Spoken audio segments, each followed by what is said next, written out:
Здравейте! Вие сте с Холограма, предаването, в което улавяме образите на нашето време, за да разберем какво стои за тях. Живеем в ера на визуални илюзии. Социалните мрежи, филтрите, изкуственият интелект ни превърнаха в дигитални холограми на собствените ни копнежи. Бляскави, перфектни, но често бързо избледняващи. И докато модерният свят бълва еднодневни инфлуенсъри и временни трендове, които изчезват с едно кликване на бутона, ние се питаме: изгубихме ли критериите си за истинска класа, стил и вечност? Гост на Холограма е изкуствовед, медиен експерт и дългогодишен преподавател в Софийския университет Свети Климент Охридски, Национална художествена академия и Университет за национално и световно стопанство. Създател и съавтор е на магистърски програми към катедрата на ЮНЕСКО, медии и обществени комуникации в УНСС, катедра Моден дизайн в Национална художествена академия и в факултета по журналистика и масова комуникация. Доайен на българската лайфстайл журналистика.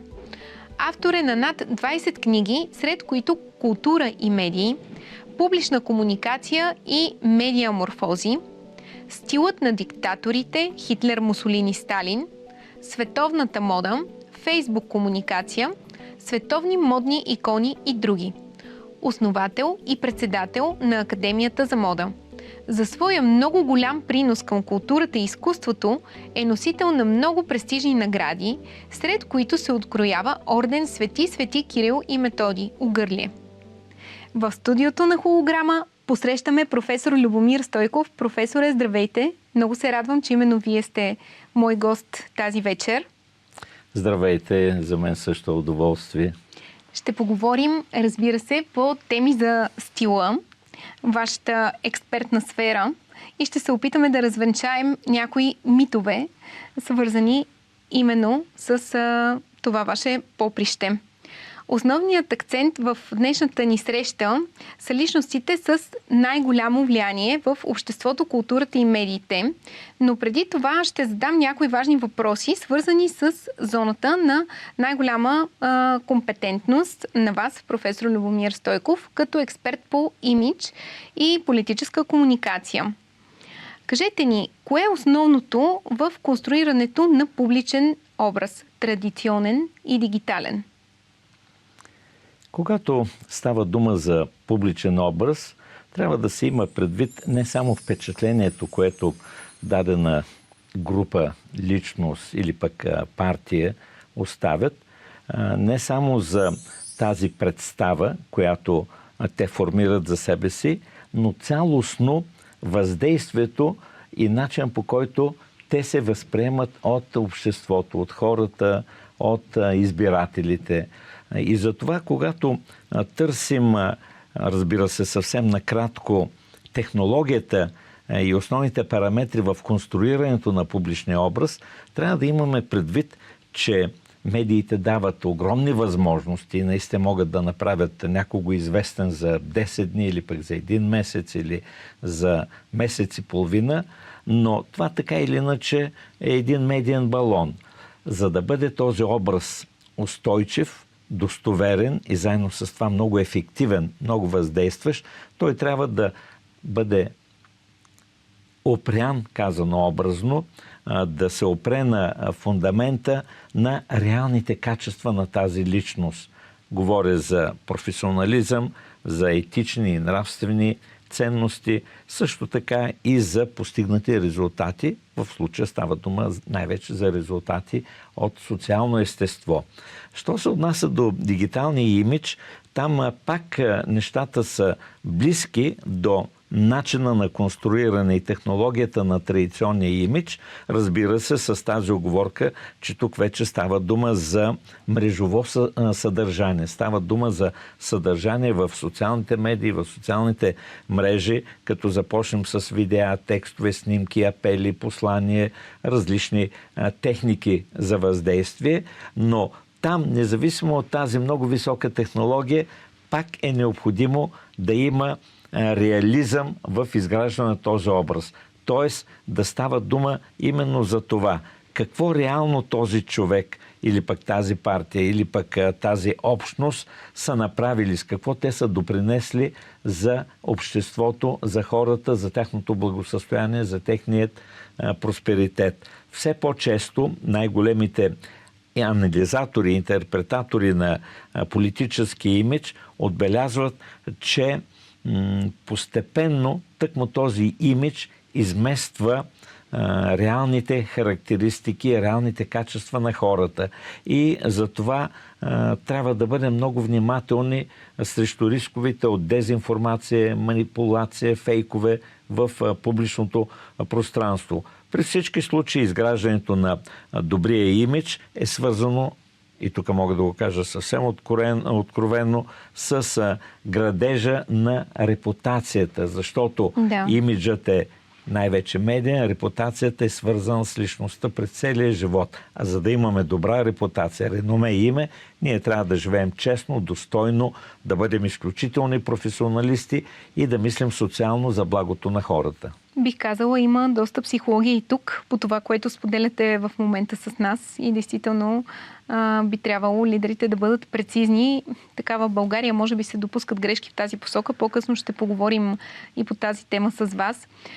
Но когато сме поели в анализа на изграждане на публичен образ, може ли да ни разясните малко повече? Вие сте експерт по отношение на този термин политеймънт. Какво означава? Помага, вреди и какво се крие зад него като наука?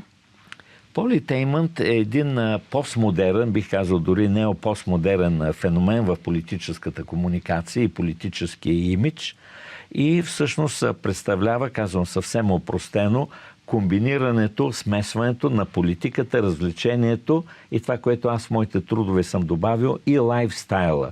Тоест, политеймънт е тази възможност, която се предоставя на лидерите, в това число и на политиците, без значение дали става дума за най-високо ниво, за премиери, за президенти, за председатели на парламенти или пък за по-ниски нива в политическата иерархия. Необходимостта от политеймънт е свързана с това, че през годините, през столетията се очерта една много голяма пропаст, да не кажа бездна, между избирателите от една страна и политиците от друга. Хората, избирателите, електората имат потребност да познават реалните качества, реалният образ на лидера, на този, за когото те ще гласуват. И за това именно скъсяването на тази дистанция се постига е възможно да бъде постигнато чрез разкриването на обикновените човешки качества на даден политически лидер.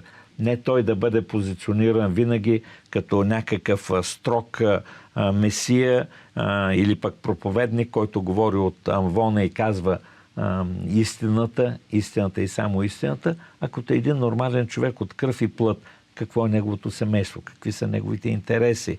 Още преди години такива политици, като Бил Клинтън със саксофона, Тони Блеер, в нашата така практика политическа също имаше такива лидери, които било чрез свои спортни качества, музикални способности, дори кулинарни умения. Събуждат доверие. Събуждат доверие и скъсяват тази дистанция. Кои са обаче рисковете? Рисковете от прекалената употреба или злоупотреба с политеймънт е, че има опасност да се профанира смисъл на самата политика, на демокрацията. Все по-често избирателите, хората да преценят един политик по това дали той е добър баскетболист или силен на карате или пък добър музикант, а не реално как той ръководи своята държава, реално какви успехи и резултати той постига за хората. Ето защо трябва да бъдем предпазливи към политеймънт, без обаче да го елиминираме, защото особено за младите хора е необходимо това освежаване. защото оказва се, това са едни проучвания и на италиански, и на английски социологически агенции, оказва се, че самото гледане на лайфстайл предаване засилва избирателната активност, особено когато става дума именно за разкриването на тези малко известни черти. Аз самия като дете, и споменахте моята книга "Стила на диктаторите", Хитлер, Мусолини, Сталин, съм се чудил добре тези хора какви са в реалния живот. Да, какви защото преди са. това въобще не е било линия на поведение да се показва. Как се обличат, какви страсти имат, коректни ли са и така нататък. И тук бих казала, пак опираме до моята наука, психологията, и често пъти в щабовете на тези лидери се използват набор от психолози, които развиват различни компетентности, защото, както вие казахте, личността е това, което приближава избирателите, но личността не винаги е безкрайно красива и там понякога е добре да се поработи с терапевти, за да може и чисто нервно-лингвистично тези хора да бъдат подготвени, също така да се прецени какво да бъде показано и какво не, защото, разбира се, ние сме дуалност от добро и лошо. Много правилно. Винаги, преди да се започне конструирането на имиджа, е необходим такъв анализ. Разбира се, на първо място или едно от първите места, това е социологичния, психологичния анализ, това е културологичния анализ, емпиричната културология също казва своето в това отношение. Напълно съм съгласен с вас. Искам да насочим фокуса си към едно скорошно събитие. Вдигна се много шум в медийното пространство, в дигиталното пространство по повод на разголеното рамо на нашата външна министърка при официалната й среща с турския и колега. Обяснете ни кое е задължителното и неизбежното в дипломатическия, а това означава и в политическия дрес-код, и кои са червените линии, които не трябва да се пресичат в избора на външност и поведение в държавната политическа комуникация на високо ниво. Благодаря за този въпрос. Нека за момент само се абстрахираме от политическата страна и дипломатическата на един подобен казус. Нека да се замислим ние, хората в нашото всекидневие, как правим избора си на облекло, на външност, на козметика, на аксесуари. Кой е мотивът, който би трябвало да следваме, за да направим най-добрия избор? Естествено, на първо място, това е целта. Какво искаме да постигнем? Къде ще бъдем? Каква е обстановката? Какъв е климата? Какъв е сезона? Има ли специален повод, ритуален? Или става дума за един банален всекидневен момент? Това е в нормалната човешка всекидневна практика. А какво остава, когато вече става дума за политическа комуникация? При това на много високо междудържавно ниво. Политическият дрес-код по принцип би трябвало да обслужва изцяло, повтарям изцяло, да обслужва целите на една такава среща. Тоест, а то обикновено в фокуса на подобни срещи винаги стоят много важни, изключително сериозни проблеми, акценти, стратегии, договорености и така нататък, които се подготвят често пъти с месеци, понякога и с години. То е съвсем логично ние да кажем, че дрес-кода и външността имат една единствена задача – да бъдат максимално полезни на тази среща и с нищо да не отклоняват вниманието и да не пречат. Да. Каква е традицията в политическия дрес-код, ако говорим за дамите, завещана ни от такива емблематични жени лидери в политиката, като примерно Маргарет Тачър, или пък Индира Ганди, Ангела Меркел, мога да продължа много, не на последно място и от монархическата система, кралица Елизабет II. Те дават пример с това, че облеклото и дрес-кода там трябва, в такива случаи, би трябвало да бъдат сериозни, да бъдат до голяма степен консервативни. Ако се колебаят дали да бъде по-разкрепостено или по-консервативно, веднага бих посъветвал. Залагайте на консервативното. Англичаните имат поговорка: консервативен, т.е. компетентен. Т.е. едно облекло, което да издава респект, уважение, сериозност и заедно с това Да не забравяме никога, вие сте психолог, отлично знаете ролята и значението на езика на тялото и на невербалната комуникация. Разбира се, Външността е 100% невербална комуникация. Някой може да каже, по-важно е те какви документи са подписали и какво са си казали.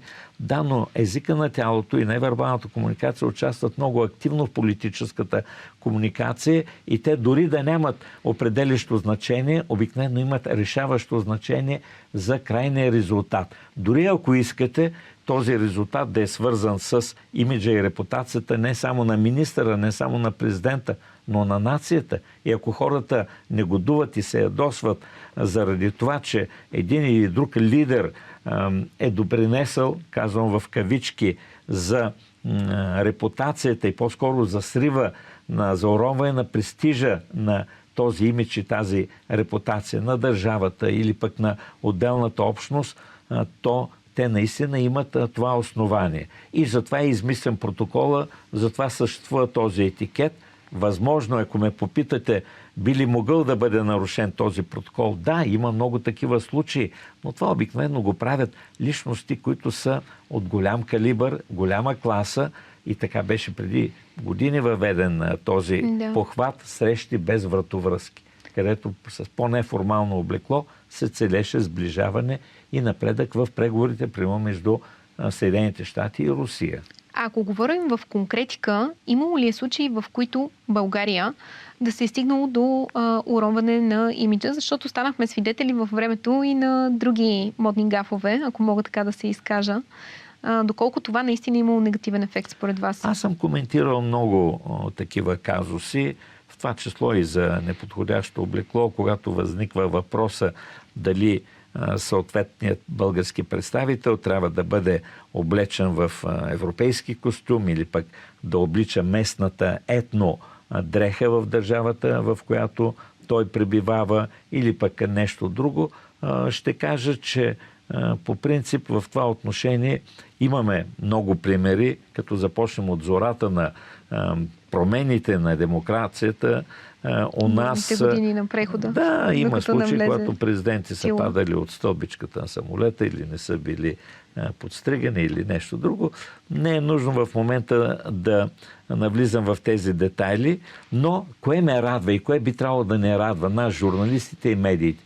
Тази чувствителност на хората, че те държат човека, за когото те са гласували, който ги представя, той да отговаря на тези класически високи стандарти за общуване, за политическа комуникация, в това число и чрез своя дрес-код.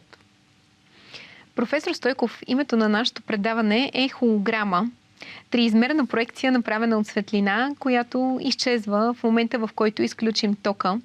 Като експерт по стил, имате ли усещането, че днешните модни икони са точно това? Красиви холограми, които избледняват твърде бързо. Много интересна метафора. Аз знам, че холограмата по принцип е постигнат с помощта на лазер триизмерен образ и любопитното е, че ако се счупи, примерно, една такава холограмна плочка, във всяко късче, във всеки детайл, поне доколкото аз знам, се съхранява целият образ, който е един намек за латинската поговорка, че лъва се познава по нокътя и че малкият детайл всъщност говори много.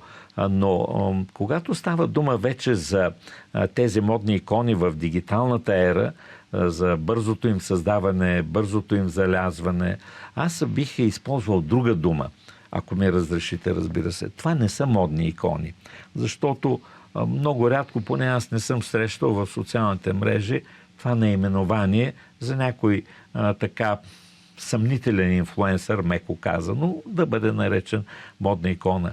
По-скоро има един друг момент, тъй като аз схващам много добре мисълта и въпроса, и те са основателни, които ми задавате. Схващам нещата така. Опираме отново за големият проблем, който всъщност хвърля светлина към истинските знаменитости и към фалшивите знаменитости. Един проблем, който е свързан с фалшивите герои. с псевдознаменитостите, или както аз в лекциите пред моите студенти ги наричам квазери, от квази, т.е. лъжовно, измамно. Тези, които са станали известни, без да знаем защо на практика. Няма точно стойност. Така, хора, които са известни с това, че са известни. Да. То по един бърз, изкуствен начин те са се постарали, постигнали са някакъв временен ефект. За съжаление, често пъти този ефект обаче не е само временен, той може да бъде и по-траен, когато те се поддържат от хора, които не са информирани, които имат нисък пошъл вкус, или пък от медии, на които е платено, или с които има разни договорки. Аз бих препоръчал и на вас, вероятно сте го гледали, но и на вашите зрители, да видят филма "Фалшивата слава", който е един много интересен социален проект на HBO. Един филм, в който експериментът се състои в следното. Много накратко ще го разкажа, да не губим време. Водещия, журналиста, прави следното.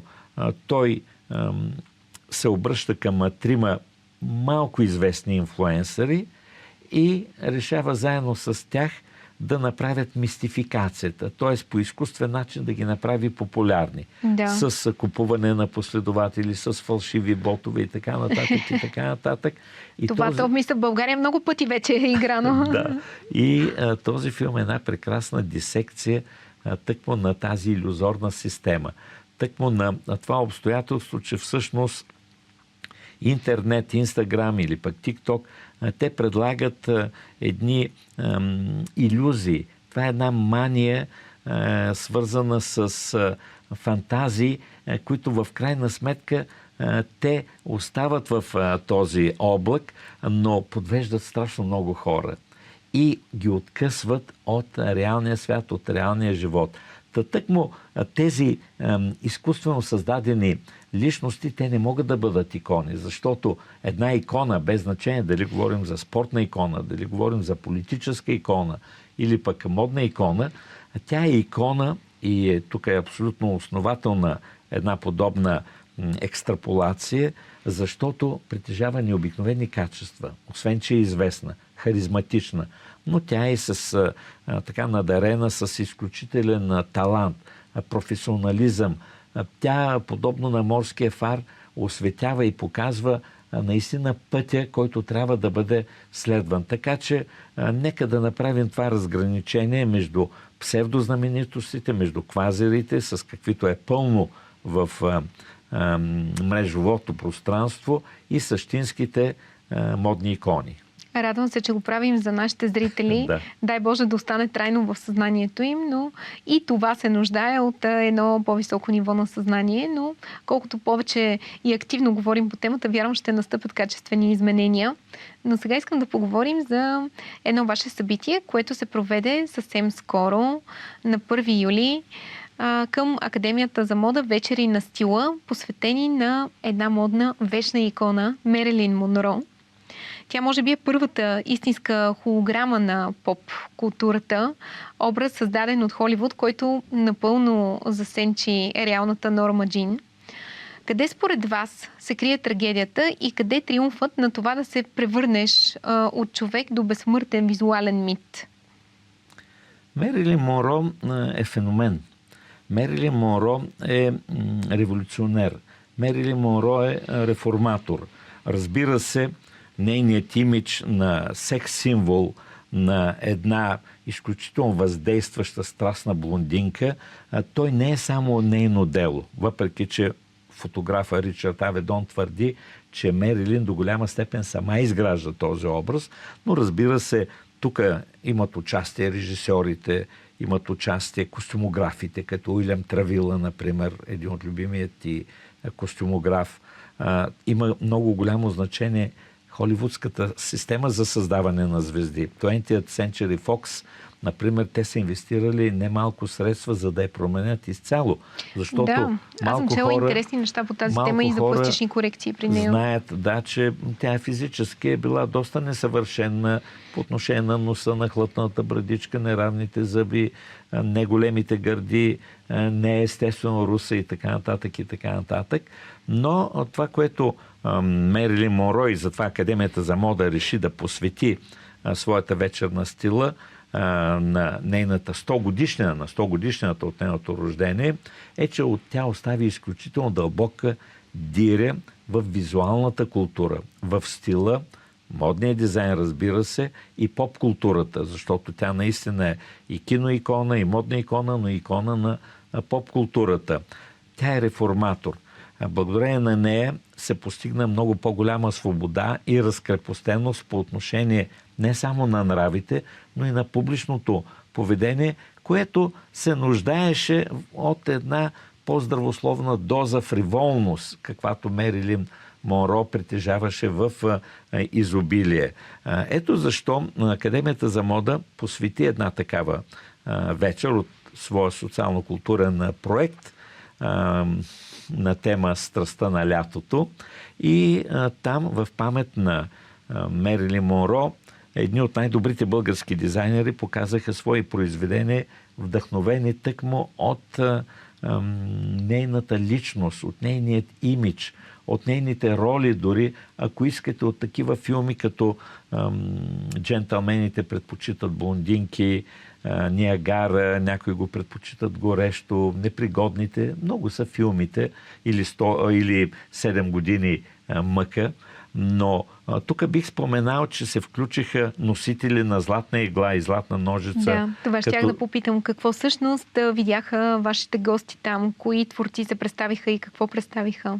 Благодаря.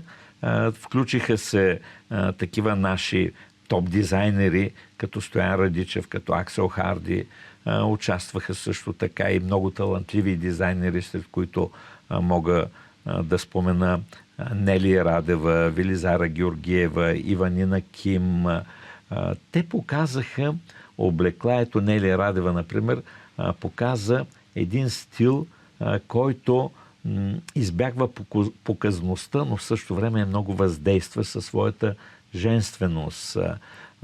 Други дизайнери, като Велизара Георгиева, те заложиха повече на облекло, което издава кокетство, издава женственост, изработено от сатен, течен сатен, от органза. Също така видяхме варианти на булчински тоалети, но много раздвижени, много нежни, много красиви. На Стоян Радичев, на Иванина Ким.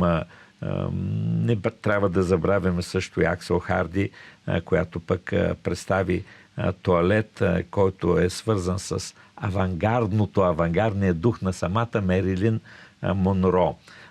Този наш опит и тази наша традиция на Академията за мода показва, че модата не е просто някакво спонтанно хрумване на един или друг дизайнер. Модата е дълбоко обвързана с изкуството, с киното, с цялостната визуална култура. И тъкмо личности като Мерилин Монро дават основание да се търсят непресъхващите извори на вдъхновение от техния живот, от техните роли, от техния образ. Мерилин Монро, редом с всичко друго, и това го казвам така в знаки на респект, тя зарежда с много хумор и женственост всичко, до което се докосне. Тя, например, поне така се говори, единствената гола снимка, на която е дала автограф, е снимката, която тя е подарила на своя любим костюмограф Уилям Травила, който е обличал за повечето от ролите, и тя е написала нещо от рода: "На моя скъп Уилям, от когото очаквам да ме облича винаги с много, много любов, Мерилин Монро." Разбира се, Мерилин Монро има много сериозни интерпретации в официалната поп-музика и поп-култура. Мадона, например, когато прави първия пробив, се е чудила как да привлече вниманието. И създава един списък на най-прочутите холивудски звезди, който започва с Мерилин Монро. Там е и Марлене Дитрих, Грета Гарбо, Рита Хейуърд и редица още други. Но още когато тя се трансформира видимо като прическа, като облекло, като стил, като Мерилин Монро, тя улучва десятката. И въобще не търси други начини да се преобразява. Що се отнася до модната сцена, Долче и Габана, Джани Версаче. Много са дизайнерите и брандовите, които продължават да се вдъхновяват от този безсмъртен образ. Дълга тема. Надявам се, ще имаме възможност да я продължим за в бъдеще, но за съжаление вече вървим към финал. Искам да ви задам един по-различен въпрос. Нашето предаване, както знаете, се казва холограма. Ако някой утре реши да създаде дигитална холограма на професор Любомир Стойков, която да бъде запазена за поколенията, какви 3 ценности или послания за стила и живота бихте искали тази холограма да излъчва в пространството? Ще се застраховам веднага, че е нескромно аз да казвам точно това нещо, защото изповядвам максимата, че може да си скромен без да си мъдър, но не може да си мъдър, ако не си скромен. Но все пак, за да не остане вашия въпрос в въздуха, ако някой реши един ден да прави подобно нещо, аз бих бил удовлетворен, ако там са някои от моите послания към студентите ми и въобще сентенции, които аз отправям към хората с най-добри намерения, една от които е по отношение на модата, и тя е, че не е толкова важно ти да бъдеш в крак с модата, по-важно е модата да бъде в крак с тебе.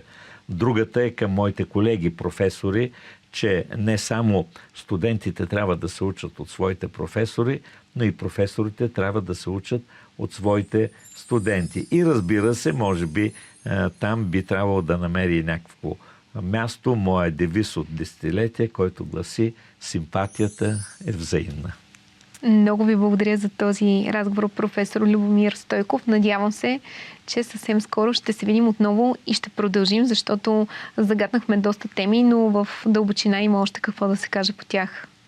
Благодаря и аз. Всичко най-добро. Благодаря ви. С това поставяме точка на днешния ни разговор, но въпросите остават отворени. В свят, преситен от образи, но гладен за съдържание, липсата на големите стилови ориентири се усеща по-остро от всякога.